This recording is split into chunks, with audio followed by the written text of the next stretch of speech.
Hi, I'm Paul G. I'm the, I guess, the mobile guy at the JAMA Network. I want to talk to you about why we chose HTML5. It's kind of a story. So, I mean, it was 2011 when we began actually thinking about mobility. So we were late in the game. We had other competitors that already brought really beautiful, native apps to the market.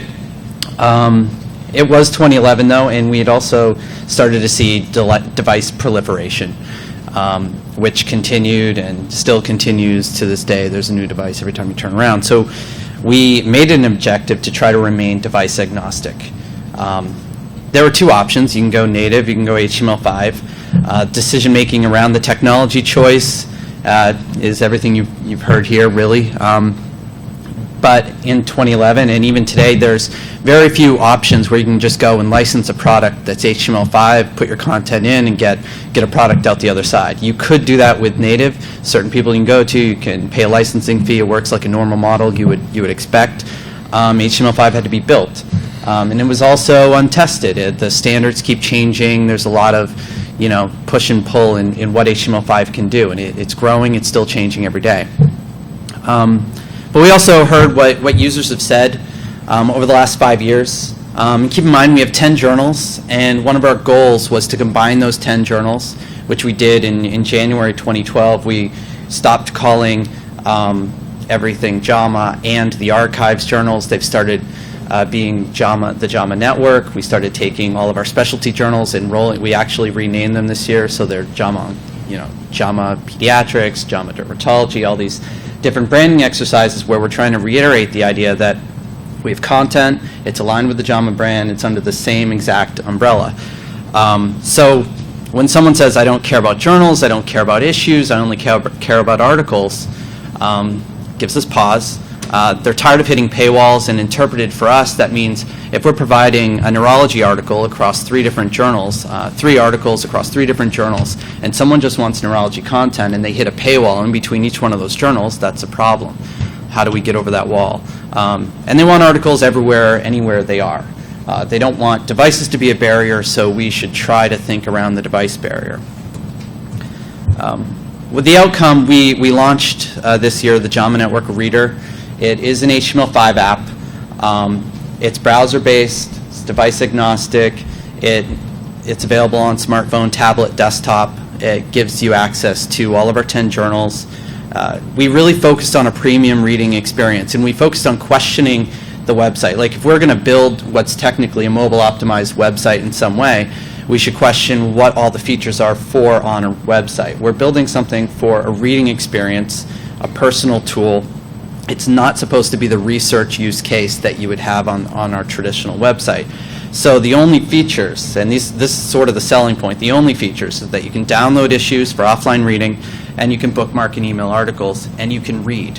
You can read in an environment without a million features on the page. You can expand it full screen on your desktop, on your phone, on your tablet, and so forth. And we're trying to, make the best reading experience, bar none, even above print. At least that's the highfalutin goal. And it is available in a store, but it's available in the Google Chrome web store. So desktop users on Google Chrome can actually add it to Chrome. When they open a new tab, it's sitting right there, offline or online. You can get into the app. Key takeaways: it was more expensive to build than planned. I would say that it was probably less or the same amount as building 10 separate native apps for 10 journals and then keeping them maintained over time. So with that cost equation is still there. There were multiple hurdles. One of the things we still don't have is full page interstitials. Regardless of media queries and various different ways to identify device screen size, it's really hard to put a a side-to-side, top-to-bottom ad on every single device that's coming to the app and get it right every time. But we're working on it. It's hard to explain to users that there's no app store. We have a vanity URL now, which for some reason at launch we didn't have jnreader.com, and I don't know why. It's just one of those things you sort of hit yourself with. It would have been a lot easier at the first conferences when someone said, how do you get your app? Go to the website and click on mobile, and it seems very simple, but they just would go to the app store, try to find JAMA, and get aggravated. So now we can just say, just type in jnreader.com, you're there. And that is a lot simpler, but it's taken a little bit of time just to figure out how to communicate how simple it really is to get into the app. Complicated design issues, accommodating different screen sizes is tricky, and it's taken a lot of time and work with our developers and testing across multiple devices to get it to the point where it is right now. But at the end of the day, we're happy with what we have. We do have a cross-device adoption between phone, tablet, and desktop. Right now, and I would say from day one to now, the ratio of users has stayed the same. It's about 24% desktop, 36% phone, and 40% tablet. And it's an 80-20 split for mobile users between iOS devices, 80, and 20 is anything else. And on desktop, about 30% are iOS and the rest are Google Chrome. So, and what users have said, there's a bunch of different great quotes, but this one I think kind of makes us happy. It makes us really happy. The app is definitely what I've been waiting for quite some time. I don't always carry my journals around with me, so the ability to read them conveniently from a laptop, iPad, or iPhone is great. Like showing that they can actually jump device to device to device. They can bookmark an article on the desktop, jump to the phone and read it there. Wherever they're going throughout the day, that article can follow them around.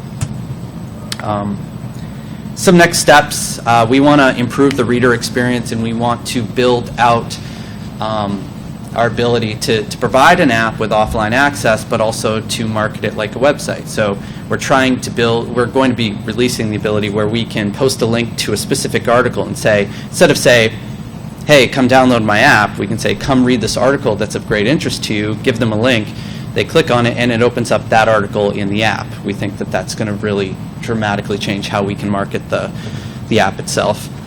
So direct article linking is one of the first things we built out of the gate. Rich media integration's coming. We're going to have streaming audio and video over time. IE 10 support will give us most of the new Internet Explorer devices. And over 2014, we want to integrate a real high-touch sort of mobile CME experience. We're going to be building in institutional access, counter-reporting, and a really tight integration with the JAMA Network websites. If someone's doing a deep search on the websites and we want them to be able to bookmark an article there and get it on the reader through that same bookmark and vice versa. So there's a real ecosystem around our products. And we're looking at building a second product. We want to kind of drive the process further, where we're looking at providing interactive data, if we can, article delivery that's based on who the person is that's coming in and looking at those articles. The trick is HTML5 or native. We don't know. This is really a question that we're actively asking. At first we were thinking native because of the interactive data, and we're looking at all the different reasons why you would choose one technology after the other, and we're kind of going to hold out until we can prove HTML5 can't handle it. We like not being in the App Store. We like having development be without Apple looking over our shoulder, and I don't like the idea of asking users to give their credit card and their information to Apple, even if it is free. And keeping it out of that equation is valuable. But there's some good reasons to go native that we're entertaining. So. Very good. Thank you, Paul.